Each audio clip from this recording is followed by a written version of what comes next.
नमस्कार, मैं पीयूष मणि अवस्थी। आप देखना शुरू कर चुके हैं इंडिया जंक्शन। दीपावली के समय स्वामी प्रसाद मौर्य का मां लक्ष्मी को लेकर विवादित बयान जब एक तरफ सुर्खियों में आया और उसके बाद भगवान राम को लेकर स्वामी प्रसाद मौर्य पर उंगलियां उठ पड़ी, तब से लेकर अब तक स्वामी प्रसाद मौर्य भटक ही रहे।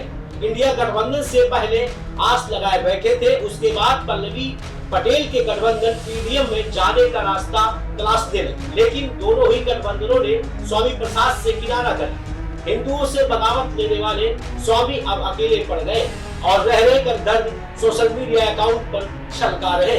इस बार स्वामी ने अपने सोशल मीडिया हैंडल एक्स से क्या दर्द बयां किया है, दिखाएंगे इंडिया जंक्शन की इस स्पेशल रिपोर्ट बेबस स्वामी।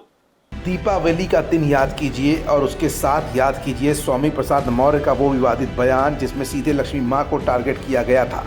हिंदुओं की आस्थाओं को ठेस पहुंचाई गई थी और उसके बाद राम मंदिर प्राण प्रतिष्ठा कार्यक्रम के बाद भगवान राम पर ही स्वामी प्रसाद मौर्य ने उंगली उठाकर हिंदुओं से सीधी बगावत भी ले ली थी। यही एक ऐसा बयान था जिससे शुरू हुआ स्वामी प्रसाद मौर्य की राजनीति में डाउनफॉल। अखिलेश और डिम्पल ने उनके इस बयान से किनारा कर लिया। बेटी संघमित्रा मौर्य ने स्वामी को इस तरह के बयानों से बचने की नसीहत तक दे डाली। जैसे ही डिम्पल और अखिलेश ने स्वामी से किनारा किया, स्वामी ने समाजवादी पार्टी से बाय बाय कह दिया और अपना एक नया दल राष्ट्रीय शोषित समाज पार्टी बना डाला। कयास लगाए गए कि इंडिया गठबंधन बनेगा तो स्वामी प्रसाद मौर्य की पार्टी को भी उसमें शामिल किया जाएगा। बीते दिनों कांग्रेस के प्रदेश अध्यक्ष अविनाश पांडे से स्वामी प्रसाद मौर्य का मिलना सुर्खियों की वजह बन गया था। माना जा रहा था कि कांग्रेस और सपा का स्वामी साथ दे सकते हैं, लेकिन स्वामी प्रसाद मौर्य को इंडिया गठबंधन में दूध में पड़ी मक्खी की हैसियत दी गई और स्वामी को शामिल नहीं किया गया। उधर राज्यसभा चुनाव में वोटिंग के दौरान पल्लवी पटेल और अखिलेश के बीच दूरियां बढ़ रही थीं, तो पल्लवी पटेल और समाजवादी पार्टी छोड़कर आए सलीम शेरवानी सहित चंद्रशेखर आज़ाद मिलकर इंडिया गठबंधन के समानांतर एक नया गठबंधन बनाने की फिराक में भी थे और उस गठबंधन की कमान अंदर खाने स्वामी प्रसाद मौर्य को सौंपी जानी थी। स्वामी प्रसाद मौर्य गदगद थे, लेकिन जैसे ही कल पल्लवी पटेल ने पीडीएम जैसे गठबंधन का खुलासा एआईएमआईएम के साथ मिलकर किया, वहां पर भी स्वामी का नाम न आने से स्वामी घर के रहे न घाट के। आखिरकार स्वामी प्रसाद मौर्य अब अपनी पार्टी राष्ट्रीय शोषित समाज पार्टी के अकेले अपने दम पर चुनाव लड़ने की घोषणा कर चुके हैं। स्वामी प्रसाद मौर्य कुशीनगर से चुनाव लड़ेंगे। इसकी घोषणा के साथ ही स्वामी प्रसाद मौर्य ने अपने सोशल मीडिया अकाउंट एक्स पर ऐसा क्या कहा जो सीधे दोनों ही गठबंधन इंडिया और पीडीएम को निशाने पर लेता दिख रहा है। इंडिया जंक्शन स्वामी के दिल की बात अपनी इस रिपोर्ट के जरिए आज आपको दिखाएगा भी और बताएगा भी।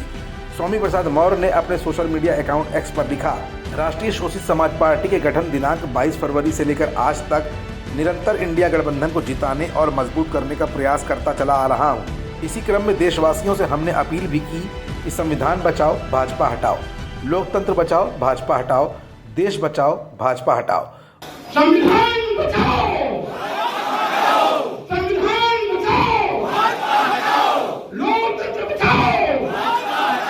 उन्होंने आगे कहा कि इंडिया अलायंस में सम्मिलित यूपी की दोनों बड़ी पार्टियों के नेताओं से मेरी वार्ता भी हुई और उनकी अपेक्षाओं के अनुरूप मैंने 5 नामों की सूची भी भेजी और मैं प्रतीक्षा करता रहा कि उस पर निर्णय कर इन्हीं दोनों पार्टियों की ओर से तय किए गए नामों की घोषणा भी हो, किंतु आज तक वो घोषणा नहीं हुई।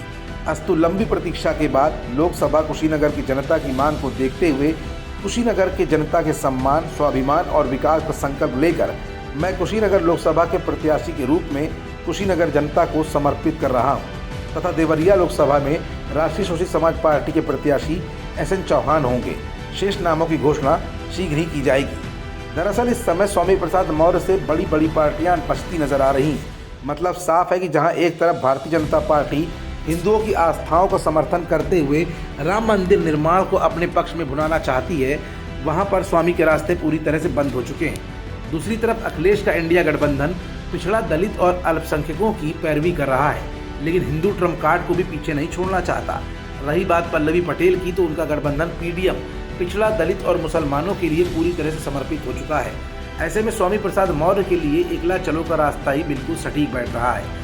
लेकिन जिस भारत में हिंदुओं का सम्मान न करने वाले, उनकी आस्थाओं से खिलवाड़ करने वाले लीडरशिप का तमगा स्वामी प्रसाद मौर्य के माथे पर लग गया हो, तो वहाँ समर्थन की उम्मीद करना खुद से ही छलावा करने के बराबर होगा।